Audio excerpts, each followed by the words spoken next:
Just about everyone in Nebraska that has either a lawn or a garden area sooner or later has to make decisions about possible pesticide applications or whether to make the applications at all.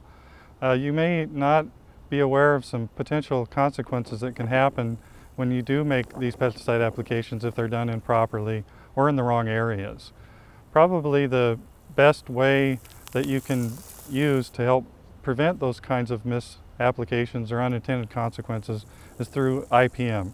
Really, you just consider the sites that you're considering to make the applications in, and if you have things such as sandy areas or places that are close to streams or rivers or ponds, possibly a well on your site or your land area, you may have to make adjustments in how you do those applications.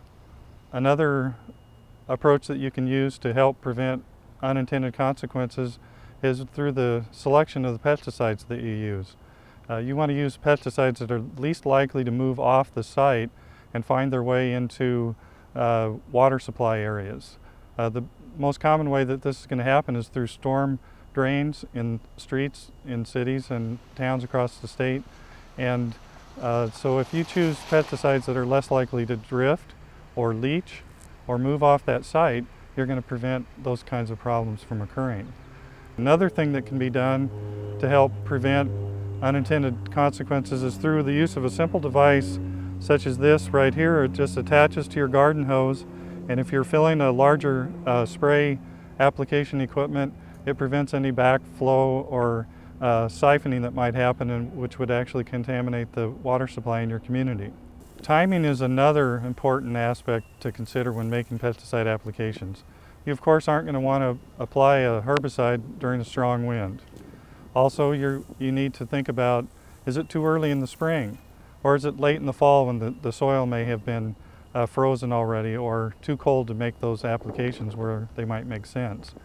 It also doesn't make sense to apply a pesticide that might be vulnerable to leaching on sandy soils that you may know that you have already.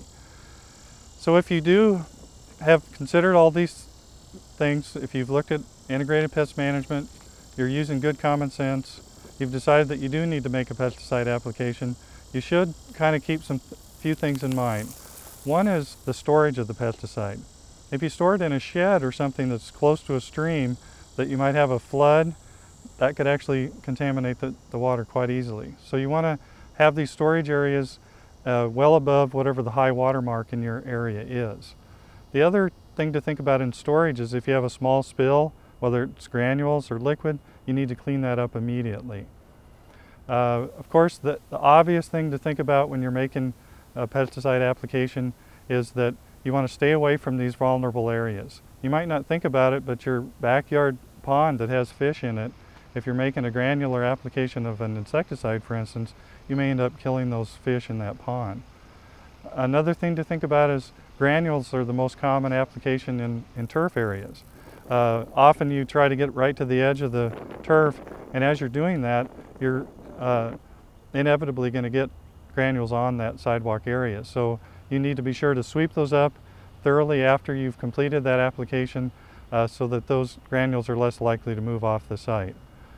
And then the final point to consider is when you have completed your application and you go to clean up that application equipment, the water, the rinsate that you might have in a spray tank or in a granular applicating device, you want to be careful not to let that liquid run down the storm sewers. If you do, what you're doing is you're just transferring that pesticide out of those application equipment directly into the water supply in the area. So that's something that's critical to avoid. As you think about some of the things that I've mentioned today, I'd like you to keep in mind three key points. First, use integrated pest management and good cultural practices to help reduce the amount of pesticides that you use and possibly eliminate them altogether.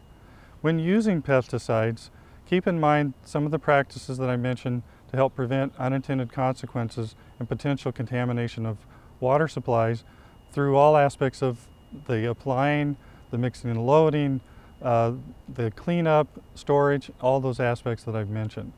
And finally, always read and follow very carefully label instructions. These instructions will help you prevent any unintended consequences as well as always protecting the water supplies in Nebraska.